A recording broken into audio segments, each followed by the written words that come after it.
Assalamualaikum warahmatullahi wabarakatuh. Pemirsa kisah karomah wali,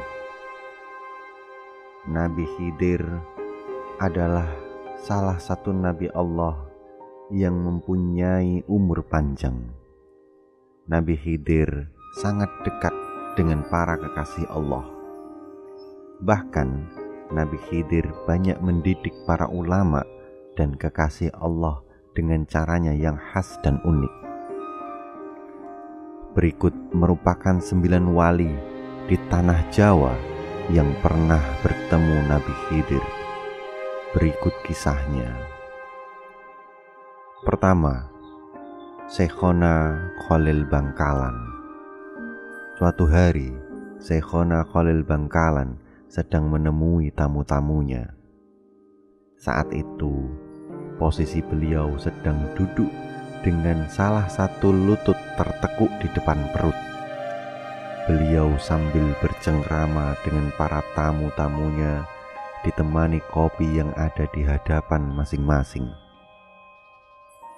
Ketika asyik mengobrol itu, tiba-tiba datang seorang gembel dengan pakaian lusuh sambil menuntun seekor anjing masuk ke ruangan. Kontan saja semua tamu pada heran, bercampur geram, apalagi tanpa salam, tanpa bicara, dan tanpa izin. Tiba-tiba si pengemis ini menyeruput kopi milik Mbah Khalil Bangkalan hingga tinggal ampasnya. Terlihat juga ingus yang keluar dari hidung pengemis tak diundang ini. Mbah Khalil tampak merubah posisi duduknya seperti orang yang sedang sholat. Telapak tangannya menyatu di atas paha, kepalanya menunduk tanpa berani menatap muka si pengemis. Justru beberapa tamu bangkit bermaksud mengusir orang aneh ini, tapi segera dicegah oleh Mbah Khalil Bangkalan dengan isyarat tangannya. Beberapa saat suasana hening. Mbah Khalil tetap menunduk. Tamu yang ada di ruangan itu tak satu pun ada yang berani bersuara, sampai kemudian si pengemis berlalu tanpa sepatah kata pun. Selepas gelandangan itu pergi, Mbah Khalil membuka suara. Siapa yang mau meminum kopi bekas tamuku tadi? Tentu saja tak seorang pun yang mau, karena kopi itu bekas diminum seorang pengemis dengan ingus menempel di bawah hidung. Wah, ngeri. Baiklah, kalau begitu biar saya yang menghabiskan, kata Mbah Khalil sambil meminum sisa kopi di cangkir.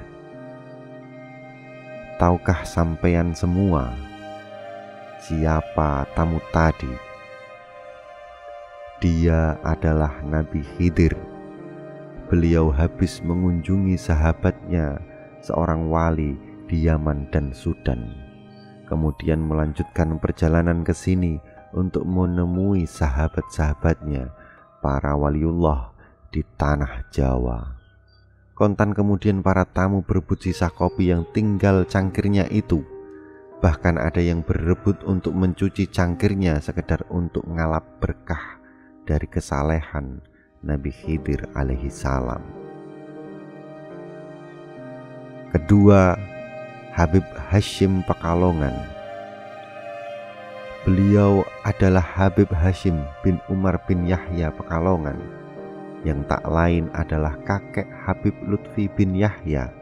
Pada usia 6 tahun, kakek Habib Lutfi ini diambil oleh Nabi Khidir dari abahnya. Habib Umar bin Yahya selama 9 tahun dididik dan dibersihkan hatinya.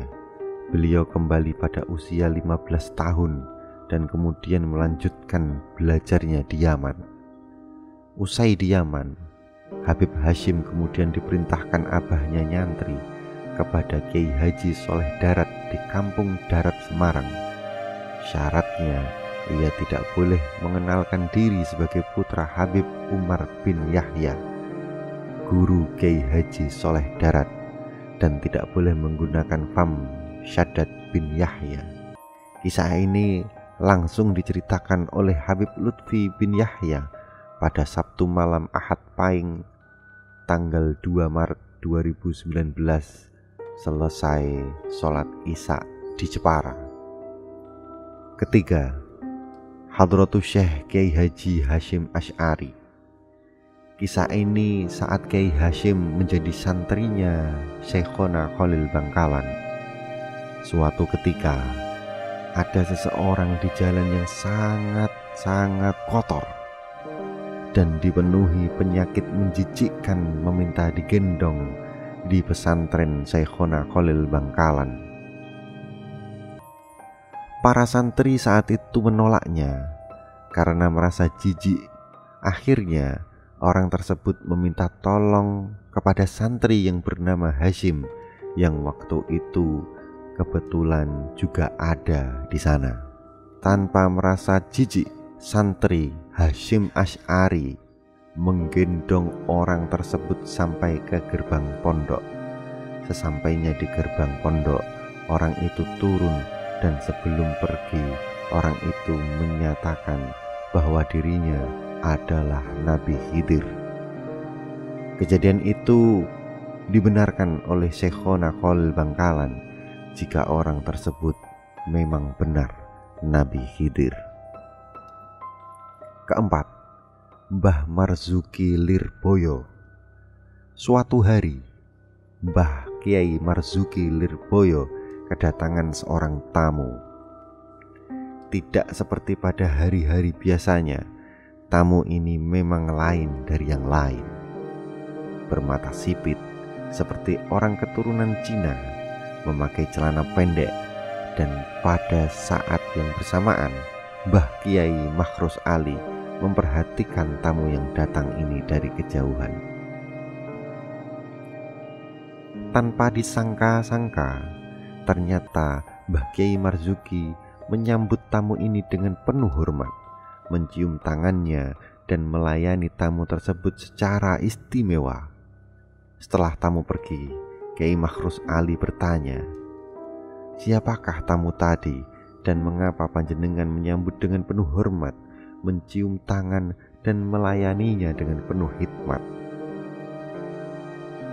Mbah Kiai Marzuki menjawab, "Itu tadi Nabi Khidir memberitahuku bahwa 40 hari lagi aku akan mati."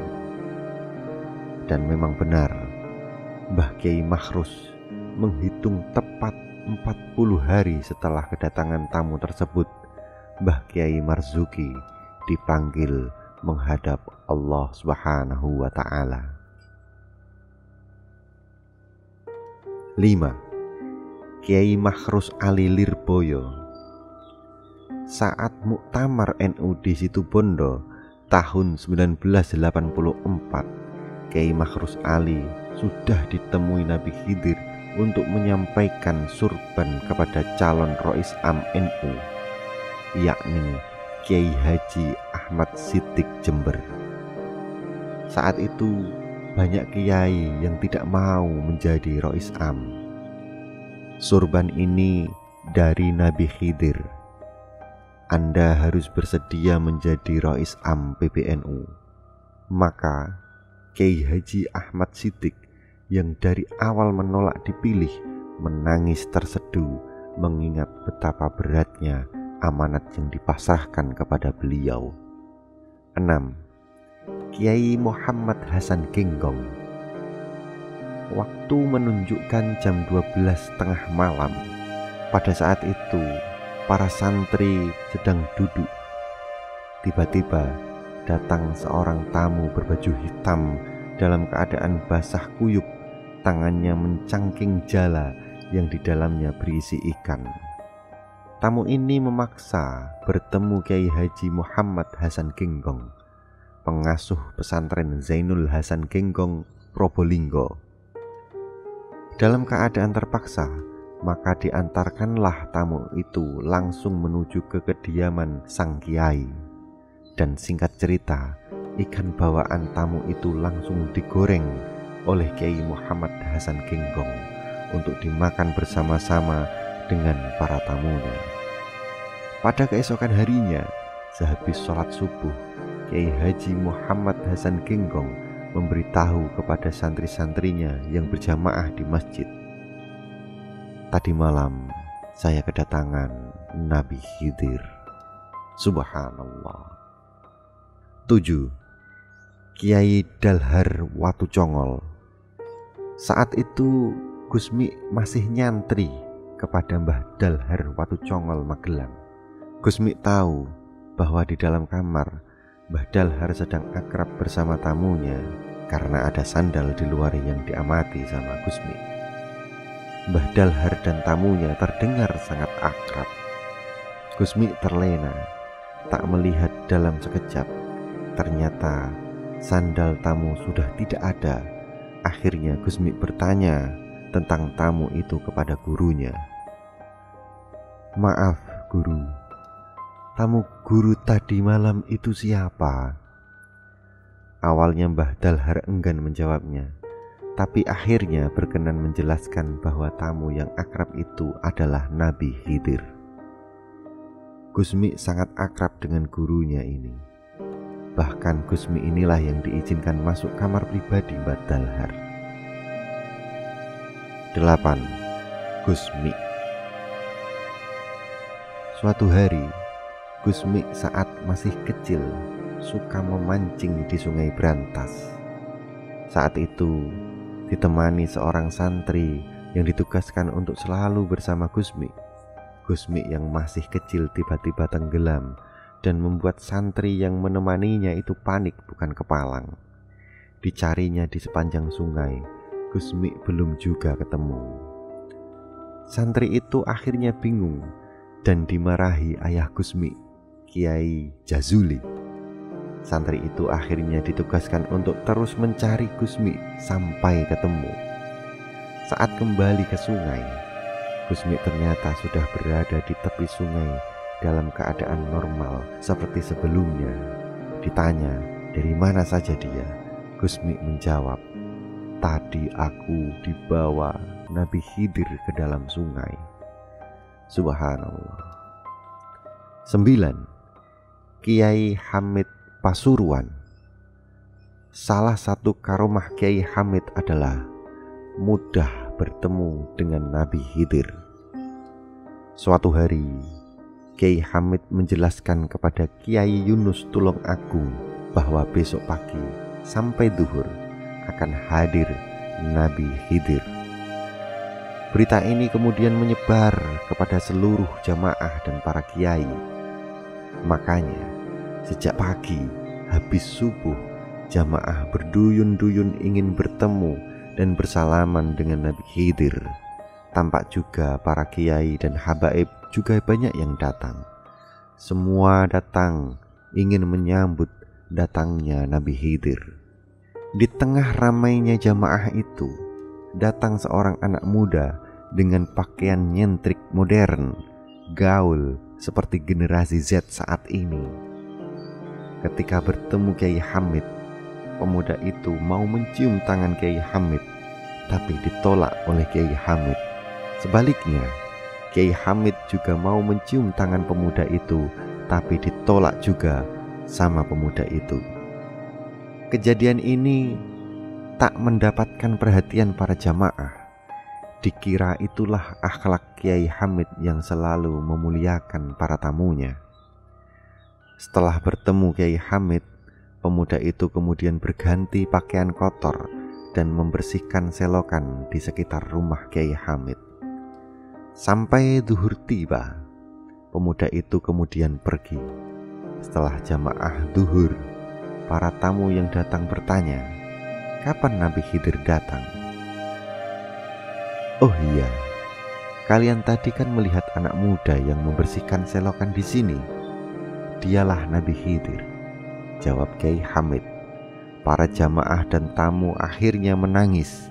Mereka sangat menyesal tidak bisa hormat atas kedatangan Nabi Khidir. Inilah kisah para wali Allah di tanah Jawa yang ditemui Nabi Khidir. Apakah Anda ingin ditemui Nabi Khidir? Minimal ditampar atau diludahi tidak masalah. Wallahu a'lam bishawab. Wassalamualaikum warahmatullahi wabarakatuh.